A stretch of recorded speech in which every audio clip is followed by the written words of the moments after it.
Fakta TV, media hukum, demokrasi, dan politik yang aktual, terpercaya, dan eksklusif. Inilah News and Report dari Yuyun Octavia Diana di Pengadilan Negeri Jakarta Timur. Pengadilan Negeri Jakarta Timur menggelar sidang perkara perbuatan melawan hukum kasus sengketa tanah pada Kamis 29 September 2022. Kasus perdata dengan nomor perkara 422/PDTG/2022/PN Jakarta Timur ini melibatkan PT Bina Qualita Teknik dan PT Sayana Integra Properti sebagai tergugat. Sedangkan Kepala Kantor Pertanahan Jakarta Timur, Camat Cipayung, Camat Pasar Rebo, dan PT Bank Danamon Indonesia juga Lurah Cipayung merupakan turut tergugat. Sedangkan para penggugat terdiri dari 8 orang diwakili oleh kuasa hukumnya, Victoria Joyce Ruth SH.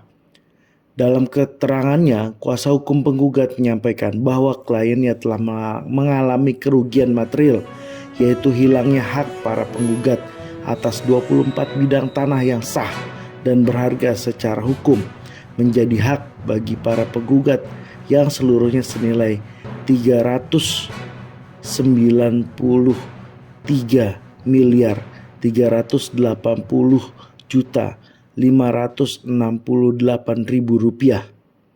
Selain kerugian material, para penggugat juga mengalami kerugian imaterial. Lanjut Joyce. Menurut Joyce, tergugat 1 dan tergugat 2 telah menguasai dan memanfaatkan 24 bidang tanah tersebut secara melawan hukum atau tanpa alas hak yang sah dan berkekuatan hukum. Bahkan tergugat 2 telah melakukan kegiatan pembangunan apartemen di atas tanah tersebut. Sehingga kami selaku kuasa hukum mengambil alih langkah agar hak dari klien kami bisa didapatkan atas semua kerugian yang ditimbulkan akibat tindakan dari para tergugat dan para turut tergugat, Ibu Joyce. Pada agenda sidang kali ini, majelis hakim telah memanggil para pihak, baik dari para penggugat maupun para tergugat dan para turut tergugat. Dari pihak penggugat hadir diwakili oleh kuasa hukumnya, Victoria Joyce Ruth, sedangkan dari tergugat 1 tidak dihadiri dan tidak ada yang mewakili. Untuk tergugat 2 hadir diwakili oleh kuasa hukumnya, yakni Bima SH dan Sandi SH. Klien kami PT Sayana Integra Properti yang merupakan developer membeli tanah ini dari tergugat 1, PT Bina Qualita Teknik, dan telah dibangun lebih dari tower-tower apartemen yang rencananya mau dibangun kawasan superblok. Pembangunan ini sudah berjalan lebih daripada 50%, ujar Sandi. Sedangkan untuk para tergugat yang hadir hanya dari PT Danamon yang diwakili oleh kuasa hukum, serta Kantor Pertanahan Jakarta Timur yang juga diwakili oleh kuasa hukumnya. Namun, karena ketidakhadiran tergugat 1 dan 3 turut tergugat juga tidak hadir, maka majelis hakim menunda sidang sampai hari Selasa 25 Oktober 2022.